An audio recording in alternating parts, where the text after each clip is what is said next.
Pozdravljeni vrtičkarji, zagotovo želite odstraniti plevel na vrtu na hiter in enostaven način. Vse to pa vam omogoča nihajna motika Pepa, ki spodreže plevel kar 7 do 10krat hitreje od navadne motike. Njeno rezilo je seveda odporno na mehanske poškodbe in seveda spodreže plevel na način rahljanja tal. Orodje pa seveda tudi cenovno ugodno in, kot sem že rekel, omogoča hitro in enostavno odstranjevanje plevela, hkrati pa rahljamo še tla. No, še posebej je primerno za starejše vrtnarje in za vse tiste, ki imate težave s križem. Za vse to pa vam je zagotovo najbolj hvaležna hrbtenica. Pri delu z nihajno motiko Pepo izboljšamo tudi tla, kajti tla imajo idealno razmerje po obdelavi med zrakom, trdnimi delci in vodi, vse to pa se odrazi tudi na dobri rasti rastlin, kajti to rastline tudi rabijo. Naj povem, da orodje uporabljamo na 10 do 14 dni oziroma po vsakem močnejšem dežju.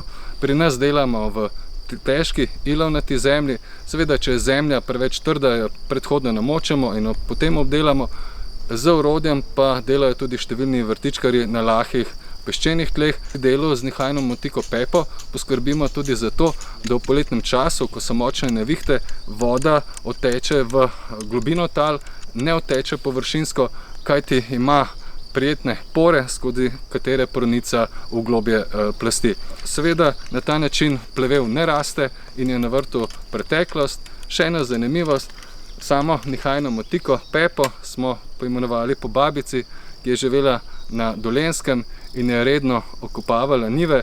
Dneve in tudi leta je preživela na zemlji in seveda obdelovala to lepo pokrajino. Orodje pa je dejansko posvečeno njej in tudi vsem našim prednikom, ki so živeli v skladu z naravo.